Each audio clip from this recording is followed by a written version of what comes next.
ขั้นพื้นฐานก็คือ TPR ใครเกย TPR มันจะในคนแต่น้องรู้ก่อนยกมือกับ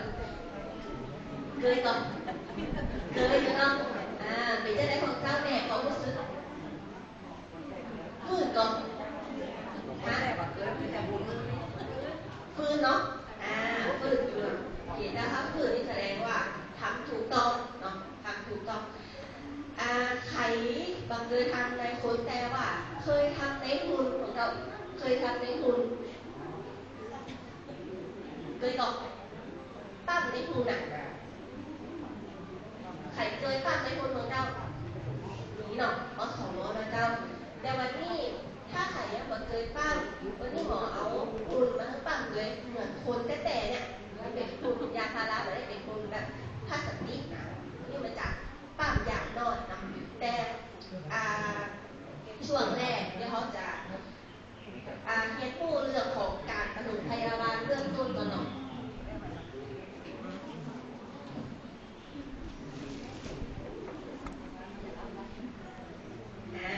การปฐมพยาบาลเบื้องต้นเอาเรื่องแรกเนาะการปฐมพยาบาลเอาแบบฉุกเฉินเลยนะเราการเริ่มต้นที่เป็นแผลเป็นอย่างที่เขายังทำการของเราเบื้องต้นเลยสมมติว่าเป็นแผลมีบาดเนี่ยเป็นอะไรเราฮะเป็นอะไรยังเอาไว้แล้วมันต้องใส่นะยังเอาไว้มันต้องใส่หนึ่งสมมติว่าเป็นแผลที่นิ้วมือนี่เนาะสมมตินะจะเอาเงาอะไรใส่ก่อนทำไมแต่ก่อนจะต้องใส่แต่ก่อนเดี๋ยวนี้มันต้องใส่เลยนะเจ้าล้างหน้าสะอาดเนาะล้างหน้าสะอาดหรือว่าหน้าต้มซุปหรือถ้าใส่นี้น้ำเกลือที่เป็นกระปุกใหญ่ๆนี่เนี่ยล้างเพื่อมันสะอาดเนาะเสร็จแล้วไปอนามัยใกล้บ้านหรือว่าเอาใกล้โรงพยาบาลก็ไปที่โรงพยาบาลเพราะว่าถ้าสมมติว่าเขาโดนสมมติว่ามีดมาติดที่เริ่มเป็นสนิมต้องฉีดบาดทะยักเลยเนาะ3 เข็มเนาะแล้วถ้าฉีดแล้วอาจจะต้องเกินที่ปีก็ต้องมีกระตุ้นแต่ถ้าเกิดถึงก็ต้องเลิกถ้าสมมติได้ฉีดแล้วก็ต้องเลิกอีก1 ใบแล้วก็ทำแผลเรื่อยๆจนแผลปิดสนิทเนาะทำแผลต่อเนื่องแต่วันนี้จะสอนได้ว่าเกี่ยวกับแบบฉุกเฉินเนาะในเรื่องแรกก็คือภาวะทางเดินหายใจอุดกันเป็นจะได้เจ้าพูดก่อนนะแบบว่าเข้าติดคอเนาะเข้าติดคอก็คือภาวะสมมติว่ามันปิดอยู่ที่เด็กก่อนนี่เนี่ยติดคออยู่นี่นะวิธีคือความช่วยเหลือเบื้องต้นจะมีอยู่อย่างแรกสมมติว่าเขาอยู่บ้านคนเดียวอีหนอกินข้าวหลังขนาดข้าวนึ่งติดอยู่ที่คอนี่นี่อะไรกับอาจารย์เนี่ยมันจะรู้สึกหายใจมาออกเนาะหายใจมาออกแล้วก็มันจะจุกอยู่ที่คอนี่วิธีการก็คือใช่เก้าอี้เก้าอี้เนาะเก้าอี้ดีแข็งแรงนะเก้าอี้ดีแข็งแรงสมมติว่าถ้าบ้านเขาแบบมีเก้าอี้นี่นะตีชนนี่เนาะอันนี้มันเป็นเก้าอี้เล็กถ้าแบบนี้ก็ต้องเป็นเก้าอี้ใหม่เก้าอี้ใหม่แต่เก้าอี้พลาสติกนี่มันจะบอกไฟแข็งแรงต่อไปเสร็จแล้วทุกคนทำตามเจ้าเอามือด้านซ้ายกำมือขึ้นมาเอาทำตามเลยแล้วก็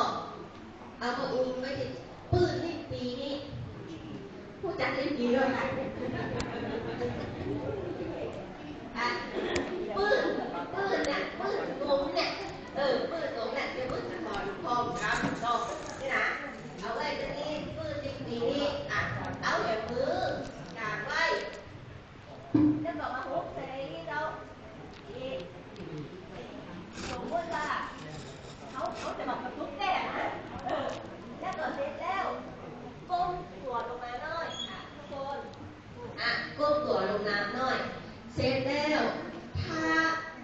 เป็นจริงๆกระตุกแห้งๆนี่เอาแบบว่าสาธิตเนาะกระตุกเรื่อยๆต่อเนื่อง5 ครั้งเดียว1 2 3 4 5อีเนาะเสร็จละสมมติว่ามันมีแห้งที่จะทำเนาะมันมีแห้งที่จะกระตุกอย่างที่สองก็คือใช้เก้าอี้เนาะใช้เก้าอี้อย่างนี้นะเอาเป็นเก้าอี้ใหม่เลยถ้ามันมีเก้าอี้สแตนเลสเอามาวางอยู่ที่พื้นริมทีนี่เสร็จละจะเจ็บกับมือหน่อยนะเจ็บกว่าเพราะมันเป็นอันเป็นใหม่เนาะกระตุกใส่ทีหน้าโต๊ะเหมือนเดี๋ยวเราการดนตรีประมาณ5 เดือนหรือว่าทำจนกว่าเข้าจะสดออกมาเนาะแต่ส่วนใหญ่เจอกับตัวเก่าก่อน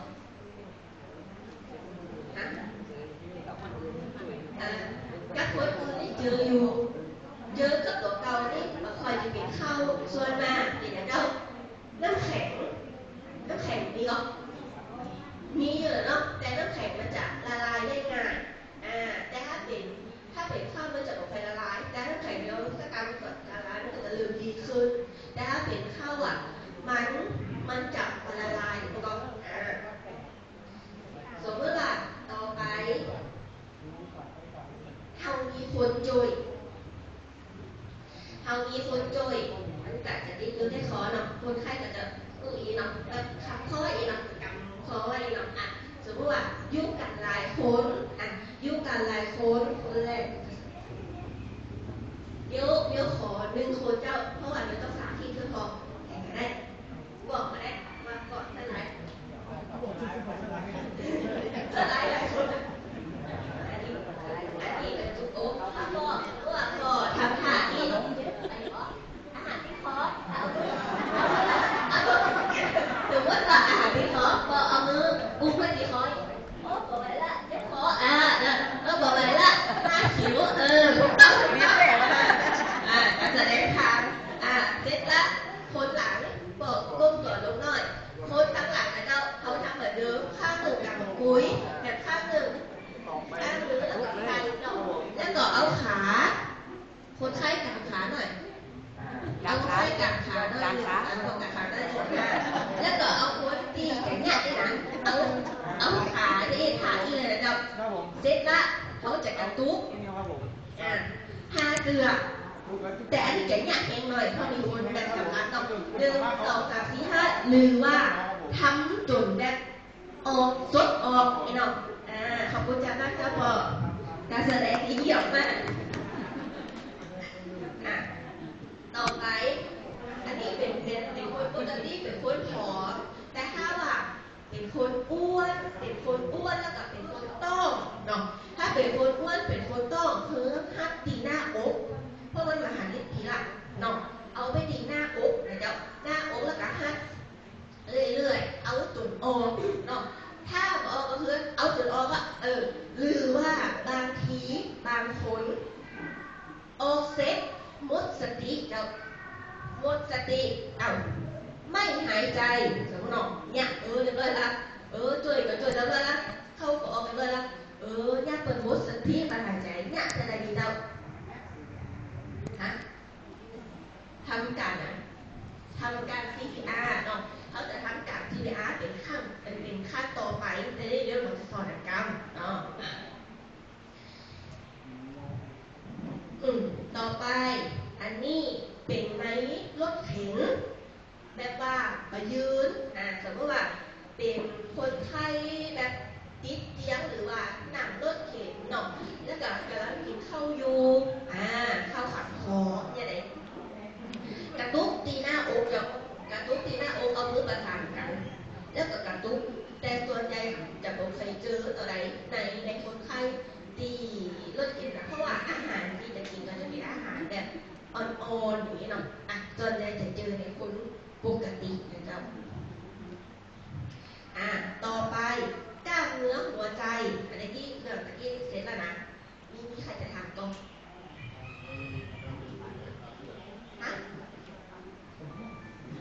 บางทีจะถามเตือนเพราะว่ามันไม่ได้ปาดกันเนาะ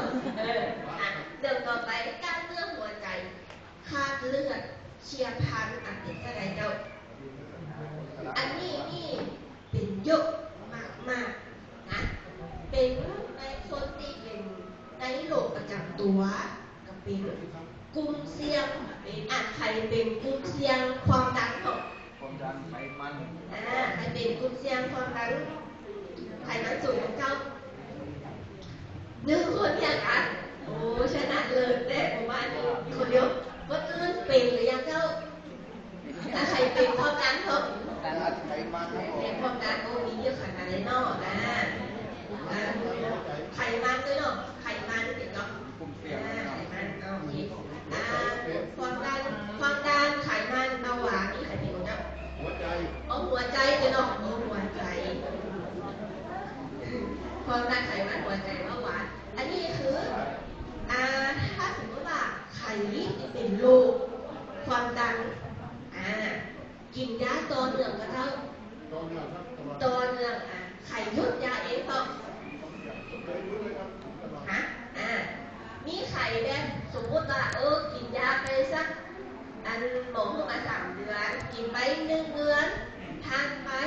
ความดันดีปกติบาเมาหัวแบบนี้ได้ป่ะอาการปกติยุดยาคนเดียวนี้ก็เจ้าโอเค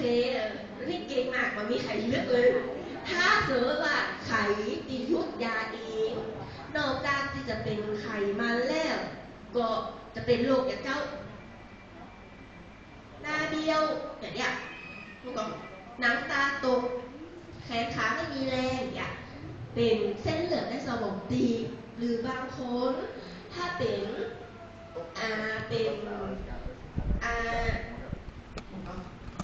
เป็นกลุ่มเสี่ยงเนาะใครเป็นกลุ่มเสี่ยงความดันนี้กับอะไรเจ้ากลุ่มเสี่ยงฮะ140-90เนาะความดันปกติอยู่ที่เท่าไหร่เจ้า130เท่าไหร่เจ้า130-80มากกว่า130-80แต่มาถึง140-90ถือว่าเป็นกลุ่มอย่างเจ้ากลุ่มเสี่ยงถ้ามากกว่า140-90เป็นกลุ่มอย่างเจ้าไอ้ยังเอากลุ่มเป็นสิ่งต้องเป็นกลุ่มป่วยเป็นคนป่วยเป็นแล้วเป็นกลุ่มป่วยเนาะถ้าหมอเพิ่งมาวัด7 วันที่บ้านนี่นะ140-90คือทุกวันเลยนะเช้าเย็นเสร็จแล้วหมอจะเอาไปหาค่าเฉลี่ยเนาะเพราะหาค่าเฉลี่ยเสร็จปุ๊บเนี่ยมันมากกว่า140-90แสดงว่าอีกตัวจะได้กินยาก่อนกินแต่มันจะมีคนลึกสมมติว่ามากินยาเนาะเป็นนั้นเนี่ยเส้นเลือดในสมองตีบเนี่ยจะ